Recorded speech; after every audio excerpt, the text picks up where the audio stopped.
But we've had a quite warm and mostly beautiful Sunday. Only exception, really, there was some smoke on the west side of Chatham County, and we did have a smoky scene earlier. Looks like things are a lot better now. And your Savannah Chem view looking towards the beautiful Talmadge Bridge, showing you not a bad one at all out there. 86 degrees, sunny skies continue.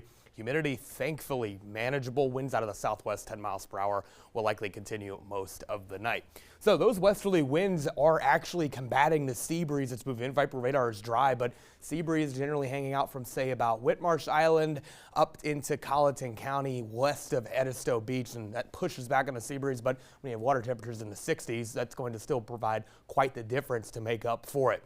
Let's go into your Monday. Low temperature tonight, 62 degrees. We'll have sunny skies to start, plenty of warmth, and overwhelmingly, again, a beautiful day. We do have those highs getting to the upper 80s. Some of you inland definitely will flirt with 90s, but showers and storms move in later in the day. 20% rain chances from about 4 to 7 p.m. Then we get more meaningful storms to move in by about 8, 9 o'clock or so. So again, overwhelmingly a warm day. Those storms move in late. Isolated showers and storms there as well. Some of you may find a strong cell or two in there with collapsing storms bringing damaging winds, and I won't rule out some small hail just due to how much heat and humidity there is and colder air up and aloft in the atmosphere.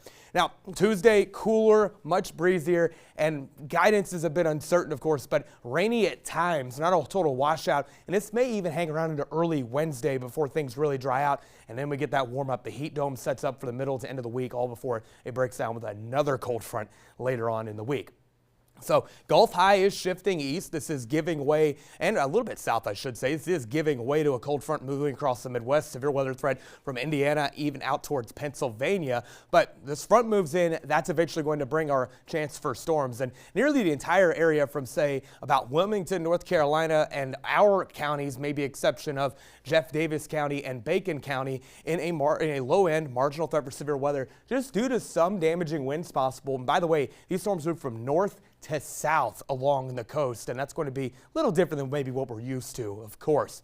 So again, mainly sunny, winds out of the west to southwest, going to keep things pretty warm, but storms begin to fire up along and ahead of the boundary, and again, pretty much right along the coast. You have a little bit of enhancement from the sea breeze in play too, and a few of these storms make their way into our area, and leading edge of them could contain some strong damaging wind gusts, not to mention if we do get more intense cells, to say the least, could have some hailers. Not meaningful rain necessarily though, unfortunately, as it will be pretty quick hitters. So cold front moves through the area, and we get into Tuesday. Here's what's going to be generally the scope of the forecast.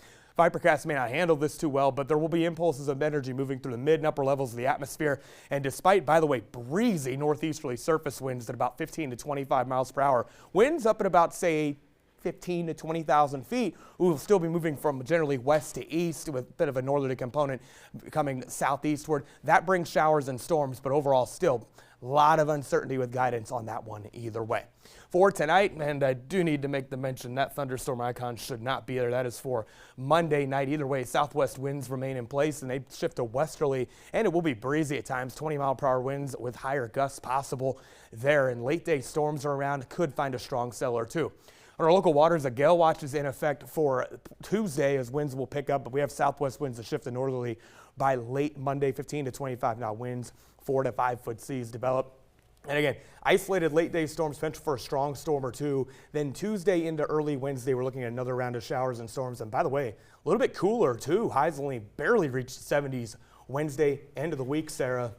Back in the 80s. Yeah, pretty nice. I like it. It'll be nice to end that little streak of thunderstorms for better days ahead. We also had a team looking to do the same.